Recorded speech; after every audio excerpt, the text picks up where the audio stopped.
Elhamdülillahi Rabbil alamin ve l'aqibatu lil muttaqin ve salatu ve selamu ala seyyidina Muhammed ve ala alihi ve sahbihi ecmaîn. Allahumma rabbi yasir ve la tuassir rabbi tamim bil hayr. Hurmatlı jigitler,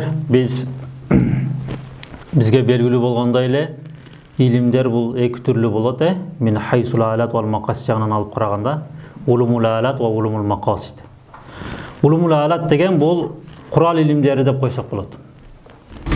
Kur'an ilimleri degende ошол Kur'an менен сүннөттү дагы жакшыраак мындай түшүнүүгө жардам берген илимдер да.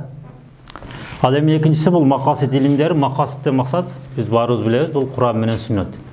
Эми ошол улумул алат Kur'an ilimlerinin katarını toluktağan bul mantık ilimi da. Biz buga çeyin Kudayga şükür nahvi sarftan bir kança kitaplarda okuduk. Balagından bir kança kitaplarda okuduk. Mustalah hadis, ulumul Kur'an, usulü fiqh boyunca kitaplarda okutabız. Akidanan kitaplarda okutabız.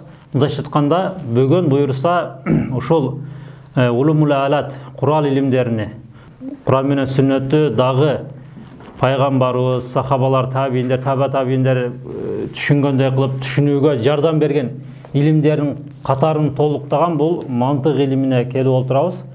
Жетип oturabız. Allah'a çeksiz şükürler bolsun. Bul mantık ilimi bul Arapça atalışı jigitler. Al эми bizde kaysi ilim dep koyat, logika ilimi dep koyat. Biz bilebиз, негизинен эле adamlar başka candıklardan ayırmalanıp akıl менен жаратылган. Bizde akıl менен başka canlıklardan ayırmalanıp turabыз. Hem biz akıllı болгондон кийин biz ошол akılыбызды колдонуп bir kança ийгиликтерге жетебиz, bir kança çoң ийгиликтерди багындырабыз. Эми бул мантык илими бир гана эле бул жанагыдай шарият китептерин окуганга эле жардам бербестен бул жалпылай эле жардам берет. Анткени адам баласы жогоруда айткандай биз башка жандыктардан айырмаланып турабыз. Ошол мисалы бүт эле илимдер бул жанагыдай иктисаби деп коет. Ошо илимдерге изилденип отуруп жетебиз да, туурабы? Бул жанагыдай бадихи эмес да, бадихи деген туаса илим эмес да. Ошондуктан биз иктисаби болгондуктан, изилденип жете турган болгондуктан биз эмне менен изилденебиз? Албетте ошо Кудай берген акылыбыз менен эмне кылабыз, ошо илимдерге жетебиз. Эми дагы бул илимдин башка илимдерден айырмасы, башка илимдер менен бул илимдин байланышы, же болбосо бул илим негизинен эмне тууралуу айтат, бул илим эмненин үстүгө куралган, мунун эрежелери, терминдери, анан келип чыгуу тарыхы болсун, ошол нерселерди мына бүгүн буюрса аз болсо дагы ачыктап өткөнгө аракет кылабыз. Бул китеп буюрса барыңыздарга эле жетти. Kitap bul Sullam деген mantıktan atayın kitap var. Negizden bul Sullam kitabı bul Arap dünyasında daha көп okulgan kitapta. Antkeni biz bilebиз, bul mantık ilimini ayrıca bul logika ilimi bayırkı Greklerden kelip atpayбы? Bayırkı Greklerden tigi İsa aleyhissalam төрөлүлүктөн murun. Şu Aristotel, Platon, Pluton дегендерчи. Ошол жактан келип атпайбы? Анан бул тиги кийин биздин пайгамбарыбыз келип, анан бул илим жанагы бул илимди мындай колдонгондо көпчүлүк ошол убакта гректерчи адамдардын акылга ойноп, мындай айтканда ушул логикага салып көптөгөн нерселерди чечип, анан ошентип башкарган да. Кийин анан бул илим жанагыдай ислам дүйнөсү киргенден кийин бул илимдеги кээ бир ала турган жерин алып, кыскарта турган жерин кыскартып, кошо турган жерин кошуп, биздин алымдар жанагыдай биздин акыйдага анан ошо Кур'ан менен сүннөткө туура келе турган мындай кылып жазып чыгарып атпайбы? Эми бул тууралуу негизинен өзүнчө сөз кылабыз, бирок азыр айтайын дегеним, негизинен бул илимге аябай салым кошкон, жанагыдай ошентип бизге Kur'an менен сүннөттүн чегарасынын ичинде түшүндүрүп берген бул Имам Газали болот да. Имам Газалини билебиз, бул хижри жылдын 505-жылы өтүп атат. Андан кийин мисалы Имам Разилер болот, 600 хижридин 606-жылы өткөн. Эми биз буларды айтабыз. Эми бул айтайын дегеним, бул Sullam kitabı bol Arap dünyasında көп окулган. Бұл китеп мына өзі қолыңыздарда тұрғандай Сүлламул Мураунақ деп тұрады. Бұл астында, негізінен бұл китеп екі илимди өзүнө камтып алган. Мантык илими менен адабул бахс муназара да. Бұл ошо Сүлламга жеңил муптадииндер үчүн, баштапкылар үчүн шарх берген. Бұл Абдурахман Саади деген доктор, азыр күнүбүздө тирүү. Аллах өмүрүнө береке берсин. 85 жашка толуп калды да. Эми бул араб дүйнөсүндө окулган китеп болгондуктан бизде муну көбү мындай билбейт да. Бизде кайсы мантык илиминен кайсы китептерди окуган? Иса Гужийди окуган, мисалычы. Иса Гужий бул Иса Гужийдин автору Асируддин Абхари Самарканди болот. 606-686 жылдары дүйнөдөн кайткан деп дагы айтышат. Эми бул Иса Гужий менен бизде көп окулган китеп бул Имам Ал-Хайр Ал-Абадидин Ал-Мирқат деген китеби. Ушул экөөбүз да. Ал эми араб дүйнөсүндө ошо Кашфул Асрар деген Имам Гуанжинидин китеби бар. Андан кийин Рисалату Шамсия Али Катиб Казвинидин китеби бар. Андан сырткары ушул Сүллам ошон китептер бар. Эми биз буюрса бүгүн ушул Сүллам китебинен иншалла баштайбыз.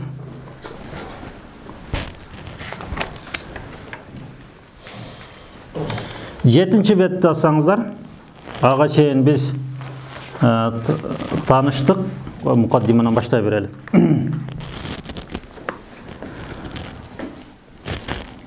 Бисмиллахир-рахманир-рахим. Ал-мукаддимату. Иқра ал-мукаддимата кылып мафул бих кылып окусак болот. Уңзур илал мукаддимати деп харф жар кылып окусак болот. Мукаддимату же болсо хадиги мукаддимату деп. Мукаддама деп дагы окусак болот да. Бул башкы сөз деген сөз. Биринчиси карасаңыздар, биринчиси таарифул мантык. Мантык илиминин аныктамасы. Biz biliriz anıktama degende de birinci tildik, leksikalik manisi, anan terminologiyalik manisi kelет. Leksikalik manisi mastarı mimi. Mastarın türleri köp, bu mastarı mimi eken. Men nataka yantiqu. Nataka yantiqunan çıgat. Jönele süylöv degen söz de bu. Nataka yantiqu degen. Wa huwa kalamun. Kalamundan maksat ne? Söz. Ay savtun ve hurufun tadullu alal ma'na. Bu savtun ve hurufun degen savt ün, hurufun neler? Tamgalar. Tadullu alal ma'na bir manigem ne kılat? Dalalat kılat.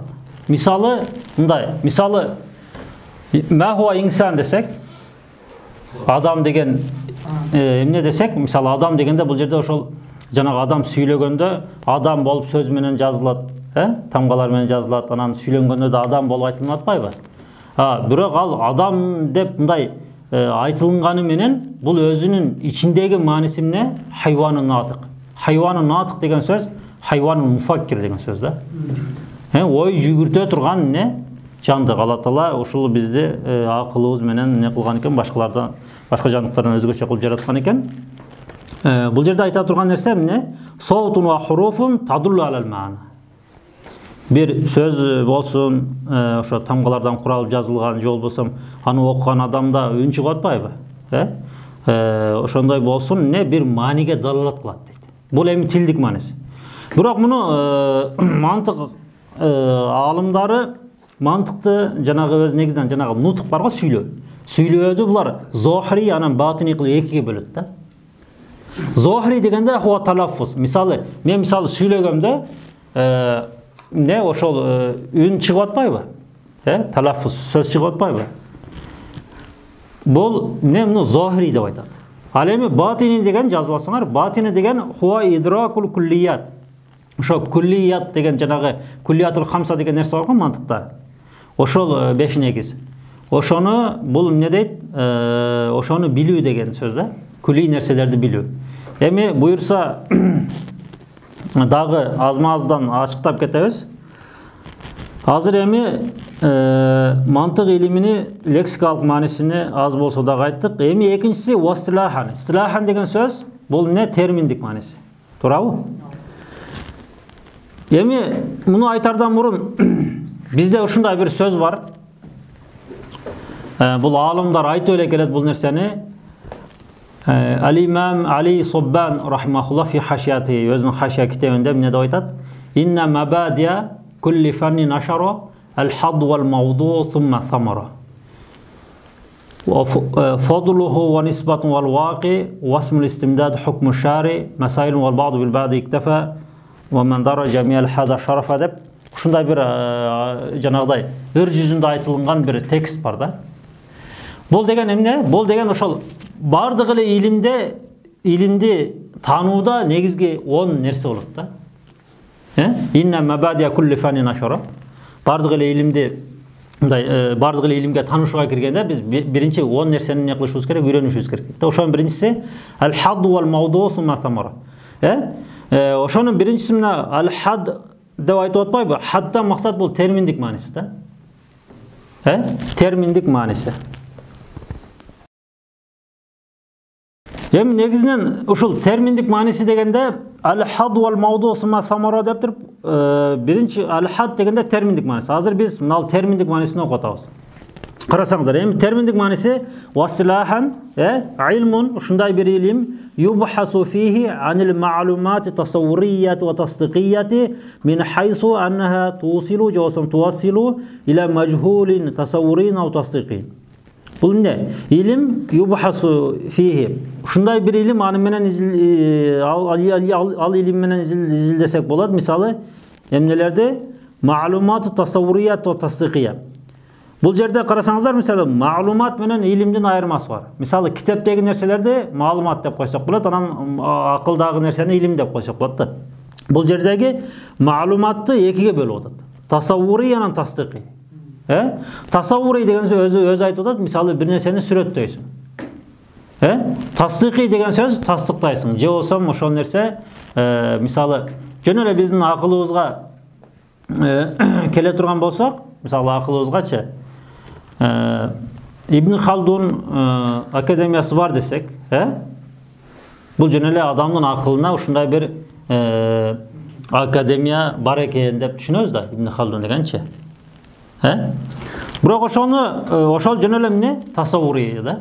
Эми бул жерде мындай, негизинен бул жерде сүйлөнө турган сөздөр көп. Бул мантыкчылар илим дегенден максат булар жанагы хусули анан худури кылып бөлөт да, негизиненчи. Аны дагы өзүнчө айтабыз. Бирок бул жердеги максат хусули деген ошо зээндеги эле да. Зээндеги бир тасаввури илимдер, андан кийин тасдиқи. Тасдиқиди дагы өзүнчө айтабыз, Бул нерсе эмне? Бул нерсе бир нерсеге бар же жок дегенге өкүм бересиң, мындай тасдыктайсың да. Ошол бир нерсенин бар экенин тасдыктайсың, же болсо жок экенин тасдыктайсың. Мин хайсу аннаха тусилу илал мажхулин тасаввурин тасдиқин. Мындайча айтканда мынтип эле түшүнүп алалы. Бизге бир белгилүүсүз болгон нерселер бар.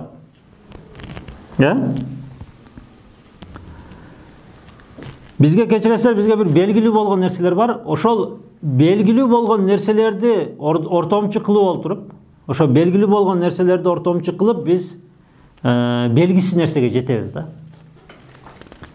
Мына илимдин аныктамасын ошентип эле жазып койсоңуздар болот.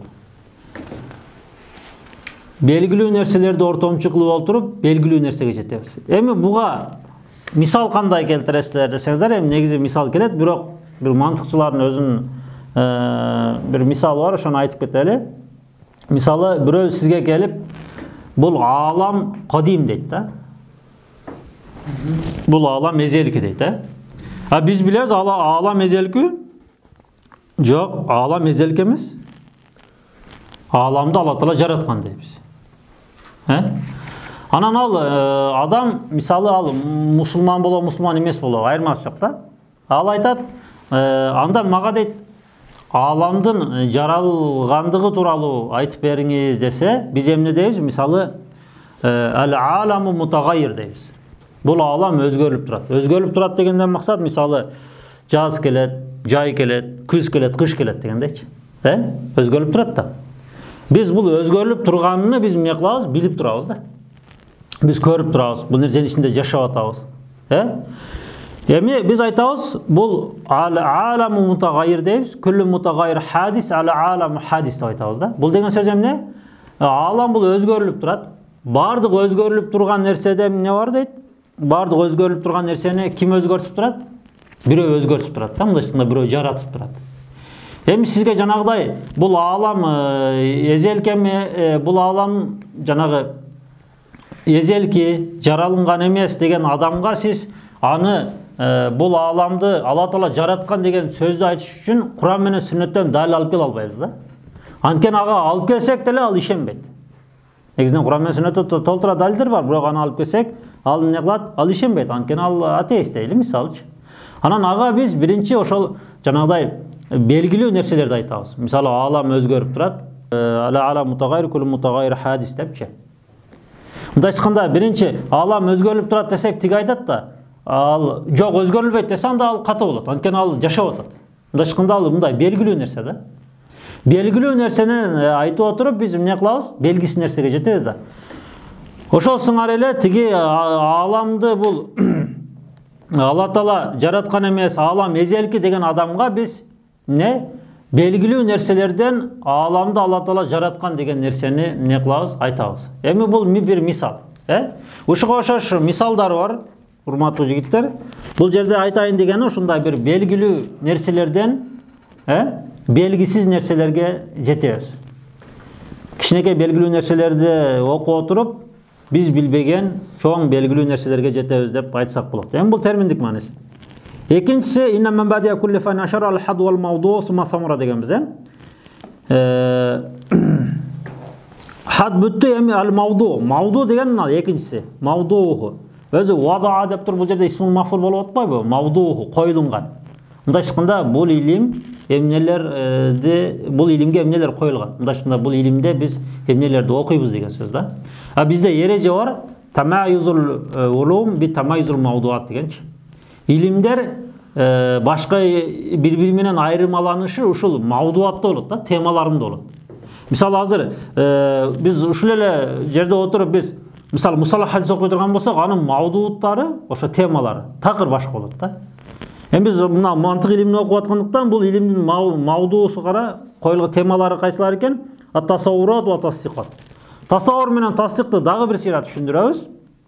Бирок азыр сиздер бул илим негизинен биз билебиз, бул мантык илими чоң эки бөлүмдөн турат да. Тасаввурат анан тасдиқат. Тасаввурат деген ошол жанагы жогоруда айткандай эле биз бир нерсени тасаввур кылып ойлонобуз. Мисалы, бул тасаввураттын жыйынтыгы биз тарифке алып барыш керек да. Мисалы, куллиятул хамса деген нерсе бар, куллиятул хамсаны түшүнүш үчүн дилала деген нерсе бар, аларды түшүнөбүз да. Бул бири-бириге байланыш. Мисалы, биз бир сөздү айтып, аны түшүндүргөндө, мисалы бир нерсеге биз тариф беребиз, аныктама. Аны кайсы бап түшүндүрөт экен бизге, кайсы бап үйрөтөт экен? Бул тасаввурат бабы да. Анан тасдиқат бабы ошол биз аныктама берген нерселерди пайдаланып отуруп биз эмне кылабыз? Далил алып келебиз да. Далил алып келебиз. Аны өзүнчө доска асып дагы түшүндүрөбүз. Мин хайсу иннаха тусилу ила мажхулин тасаввурин ау тасдиқин. Жанагы аны аныктамасыга окшоштуруп эле айтып койду. Бир белгисиз болгон тасаввури тасдиқи нерселерден белгилүү болгон тасаввури тасдиктерге эмне кылабыз? Жетебиз да. Эми үчүнчүсү, урматтуу жигиттер, вадиуху дейт. Өзү вада деген коюу, бул жерде исмул фаил болуп атат. Вадиуху. Бул илимди баракка жазган ким? Мындай айтканда, бул илимдин негизи автору ким десе? Аввал мен ассаса каваидаху ал-философу юнанию. Грек философу бул илимдин эрежелерин эмне кылган дейт? Койгон дейт, жазган дейт. Ал ким дейт? Сократ. Бизде Сократ деп коет, муну билебиз. Сократ ал-мавлуд ам кобла милади деп коет. Канча? 470. Кобла милади деген биздин заманга чейин. Биз билебиз, пайгамбарыбыз Меккенен Майдинага көчкөн жолу бул хижри жыл сынагы менен эсептелет, хижри жыл сынагы деп айтабыз. Анан милади жыл сынагы ошол жанагы Иса алейхисаламдын төрөлгөндөн баштап эсептеген да. Эми бул кобла милади деген ошо Иса алейхисаламдан мурун да булар. Биз айтабыз, аны эмне дейбиз? Биздин заманга чейин деп айтабыз. Биздин заманга чейин гректик философ Сократ же болбосо анын окуучусу Аристотельдер эмне кылган экен, бул илимди жазган экен. Сумма андан кийин дейт, акмалаха толуктады бул илимди ким? Аристотель. Би китабихил мусамма нас, анын китеби эмне нас деп аталган экен. Нас деген жөнөкөй текст. Буюрса жигиттер, бул илимди дагы ачыктап Абдулмалик Туркманийдин жазган китептери бар, ошолорду дагы ачыктап айтып беребиз. Бирок ага чейин сиздер ушинтип түшүнө бериңиздер, аз болсо дагы. Эми вадихуну окуп бүттүк. Кийин ва аввал ман накалаху, накала деген не көчүрдү? Минал юнания, грек тилинен илал арабия, араб тилине көчүргөн адам ким экен? Биринчи көчүргөн адам фи аваилил даулатил аббасия, аббаси мамлекетинин ошол жанагы доорунда да, баштапкы доорунда. Биз билебиз, пайгамбарыбыздын убагында пайгамбарыбыздын доору бүткөндөн кийин Хулафай Рошидиндер келген, андан кийин Умавийлер келген, андан кийин Аббасилер келген да. Ошол Аббасилер доорунун башында Ибн Мукаффа араб тилиге грек тилинен которгон аалымдын аты, жазып алыңыздар. Ибн Мукаффа деген адам не кылган экен? Которгон экен. Эми негизинен ушул Аббасия доору бул башка доорлорго караганда, мисалы Селчуктар болсун, Имам Маликтер болсун, Усман империялары болсун, ушуларга караганда Аббасия доору ушул жанагыдай неме болгонда, которуу доору болгонда. Мындайча айтканда көп илимдерди, Юнандан келген илимдер болобу же башка жактардан, перстерден келген илимдер болобу, ошолорду араб тилине көп которулганда, ошол доордочу. Эми Ибн Мукаффа которгон деп айтат, бирок кээ бирлер башка бирөөлөр да айтат, биз бирок ушул Ибн Мукаффа деп туралы азырынча. Сумма тадавалаху уламаул муслимин, андан кийин мусулман аалымдары эмне кылды? Ошол араб, юнан, грек тилинен араб тилге которуп бергенден кийин дагы аларды эмне кылды? Өнүктүрүп жазып кетти дейт да. Бир шархи комментария берди ушул илимге. Ва талхис деген ошол жанагы конспекттеп мындай жакшылап эмне кылды? Жазып берди да. Булар кимдер ушинтип жазып берди десе, Кал Фараби, Имам Фараби, Имам Фараби 950-жылы дүйнөдөн кайткан. Ва Ибн Сина, Ибн Сина болсо 1037 дүйнөдөн кайткан, Ва Ибн Рушд 1198 дүйнөдөн кайткан. Мындан билдик, Имам Фараби Ибн Синанан жашы жагынан улуу болот да, устаз болот. Андан кийин Ибн Сина. Ибн Сина бул жанагы биз азыр Ибн Сина деселе жанагы врач деп тааныйбыз го. Мурда. Шуну унутпаңыздар, мурда бул медицина, философия илиминин ичинде болгон да. Ошол себептен бул Ибн Синалар бир туруп философ да болот, бир туруп медик да болуп кетип аткан себеби ушунан да. Негизинен Ибн Сина бул акыйдасы Иснаишрия болгон дейт, Шия болгон дейт да. Андан кийин ушул жанагы мусулман философтору эмне кылды дейт? Дагы бул илимди өркүндөтүп өстүрдү. Кийин ва аввал ман гайяра фи каваид Аристо минал муслимин, ошо Аристотельдин жазган китебинен, жазган эрежелеринен биринчи жолу ошо мусулмандарга жанагыдай акыйдасына туура келтирип, Куран сүннөттүн ичинен негизинен чыкпаган кылып түшүндүрүп берген аалым бул ким дейт? Хуа Фахруддин ар-Рази. Имам Рази билебиз, бул 606-жылдары хижри жылсыздыгы менен дүйнөдөн кайткан. Мындайча айтканда бул Имам Газалийден бир кылымдан кийин келип атат да. Мен уламаил карни садис хижри, мына карасаңыздар, хижри 6-чы хижри жыл сынагынан дейт, 600-жылдар болот да ошондо. 6-чы хижри болсо.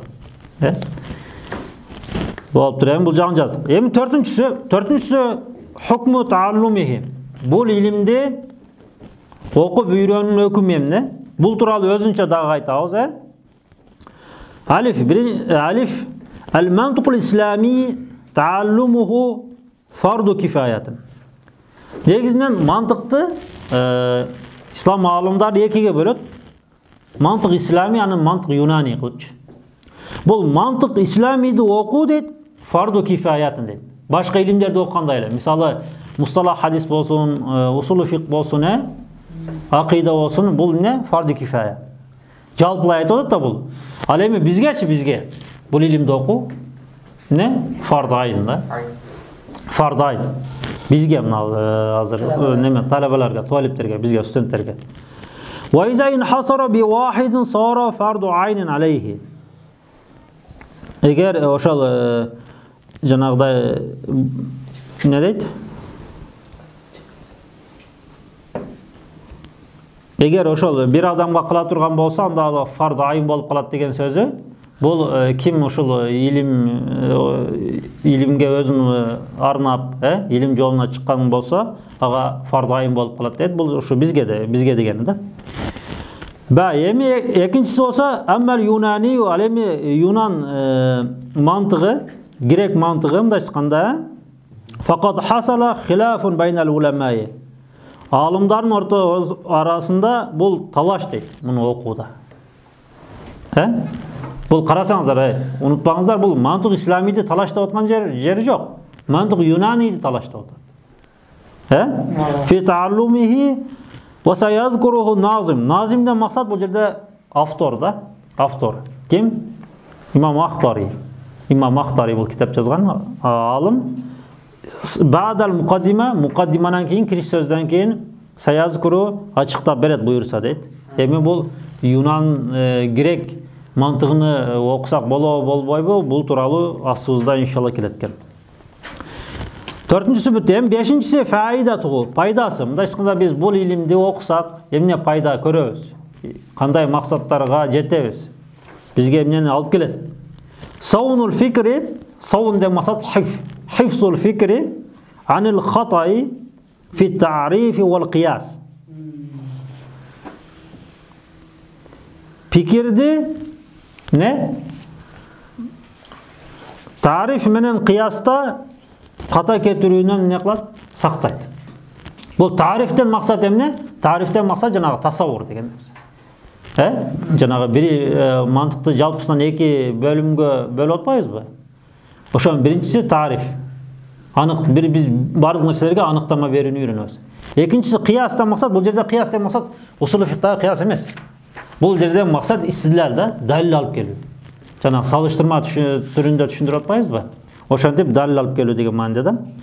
Эми мындай айтканда бизде жанагыдай адам баласы ойлонууда албетте жанагыдай катага түшүп калышы мүмкүн. Бирок бул илимди окусак, иншалла эмне кылат экенбиз? Катага түшүүдөн бизди сактайт экен, өзүнүн эрежелери бар экен. Бизде айтып коет, мантык окуп тантык болосуңбу деп коет. Негизинен ал мындай айтылган сөз, мантыкты жакшы түшүнбөгөн адамдар айтканда, негизинен ким мантыкты жакшы окуса эмне болот? Ошол тантыктарды оңдоп түздөйт. Эми алтынчысы маканату байнал улум. Маканату аны орду байнал улум, башка илимдердин ортосунда бул мантык илиминин орду кандай десе, тафуқуху алал улум, жанагы фаук деген сөз жогору го. Тафуқуху деген сөз жогору болу деген сөз да. Алал улум илимдердин арасында бул илимдин жогору болгон себеби дейт, мин хайсу ихтияжуха илайха. Бул илимге муктаж болгондуктан дейт да.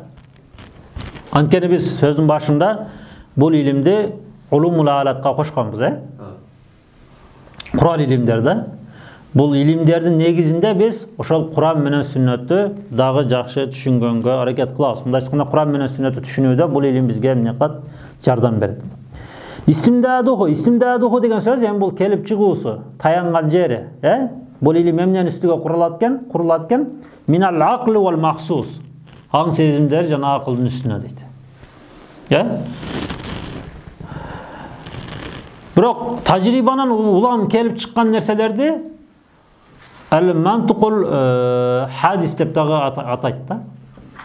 Негизинен мантыкул кадим, анан мантыкул хадис деп дагы атайт. Жанагы биз мантыкул ислами, мантыкул юнани деп айтып атпайбыз ба? Ошол сыңар да.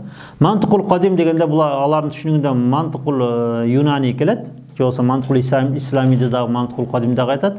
Бирок мантикул хадис дегенде эмне? Тажрибанан улам чыккан нерселерди мантикул хадис деп дагы азыр айтат да. Эми муну мантикул хадисти ким ойлоп тапкан десем, муну Фрэнсис Бекон деген илимпоз ойлоп тапкан. Бул тажрибанан улам, бул жанагы акылга таянбайт да.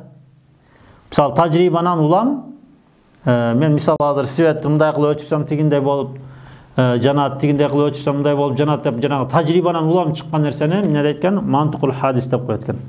Бул жерде эмне үчүн айтып кеттик? Эми ушундай жанагыдай кээде мантикул хадис десе мантикул кадимди жазыптыр деп окуп албаңыздар да, кичине айырмасы болот. İstimdadığı düşünüktü. Hem 8-ci Mesailühü. Mesailühü biz ayttık. İnne mebadiye kulli fanin aşara el-haddu ayttık, vel-mavdu ayttık. Sımma samara, samarasını ayttık. Samara degeni uşul faydasında. Vel-fadluhu degeni fadluhu uşul 6-cısıda. Mekanatuhu beynel ulum. Ve nisbatun vel-vadi. Vadi degeni kim koygan? Sakrat koygan dep ayttık. Wal ismu ismini ayttık, mantık ilmi ve istimdad kelip çıgısını ayttık. Anан hukmu şari degen mına 4-cü da. Hukmu taallumihi degen söz. Emi mesailun wal ba'du bil ba'di iktefa dep jogorda ırjızında aytkanbız. Mesail bul ilimdegi temalar mындай aytkанда. Bul ilim emneni kamtып alат, Mesailuhu. Mesailuhu degen el-qadaya nazariyatu, el-bahisatu. Qadaya degen söz жазып алгыла, бул кодая деп келе берет эми мантыктачы. Айрыкча мына 2-чи бөлүмүнө киргенибизде көп келет. Кодая хамлия шартия деп эле келе берет. Кодая деген сөз жөн эле бул калам деген эле сөз. Же болсом кавайт деген бир эреже иретинде да түшүнүп алсаңар болот. Арабтар да көп айтып берет. Хадигел кодая деп элечи. Ан-назария, назария деген сөз биз билебиз иктисабияна назария деген нерсе бар, Мында шыққанда қадая деген бұл маселе екен. Маселе. Назария деген сөз бұл жаңағы изилдене тұрған маселе да. Изилдене тұрған, ақыл менен изилдене тұрған маселе. Ал-бахиса деген бұл деле ошо изилдене тұрған деле мааниде. Ан хайятул муаррифат вал акиса. Мына муаррифат менен акиса деген сөзчү. Бұл жана 5-чиде айтып атпайбы? Фаидату дегенде саунул фикр анил хата фи тариф вал кияс дегенчи. Ошо тариф менен кыясты муаррифат анан акиса деп дагы атайт да. Мындай айтканда бир эле сөздү башкача жазылыштар менен берип атат. Ва ма ятааллaqu биха анан ва ма ятааллaqu биха аларга байланыштырылган нерселер менен дейт да. Эми бул деген жалпылай эмне деп которуп койсок, масаилуху кадая назария бахиса изилдене турган маселелер, анил хаятул муаррифат. Хая дегенден максат эми жанагы сүрөт да, сүрөт, муаррифат вал акиса. Муарриф аныктама берүүдө, акиса истидлал далил алып келүүдө. Же болсо ушуга экөөнө байланышкан бир канча маселелерди эмне кылат экен, неме окутуп үйрөтөт экен. Мындай айтканда баяндайт экен да ушундай нерселердичи, ошого нерселерди. Эми жигиттер бул бат-баттан ушинтип үстүрттөн өтө эле көп эле токтой бербей, анткени бизге негизги мантык илиминин терминдерине киребиз бул жактачы. Анан ошол терминдерге киргенде доскага жазып, дагы тереңирээк окуп үйрөткөнгө аракет кылабыз. Азыр ошол жанагы убакыт кыска болгондуктан мен үстүрттөн эле бат-баттан өтө эле. Анан бул биз сөзсүз эле түрдө жанагы таза мантыкый болуп, мантык илимини окуп, ушуга бир жашообузду бергидей эле, арнагыдай эле кылып деле окуйбуз. Болгону негизги терминдерин эмне кылышыбыз керек, жаттап алышыбыз керек да, билишибиз керек. Айрыкча мына усулу фик менен акыйдага эмне бул аябай керек да. Анткени буюрса азыр бул мантык илимин, адабул бахс, муназара илимдерин биз окуп бүтсөк, иншалла ошол жанагы акыйданан эми мутаввал жанагы мунтахи даражасындагы китептер бар го. Мисалы Мавакиф Макасид деген китептерчи. Ошолорду иншалла окуйбуз да. Ошондо мына окуган мантык илимибиздин терминдери эмне кылат бизди ошол китепти окууга жардам берет.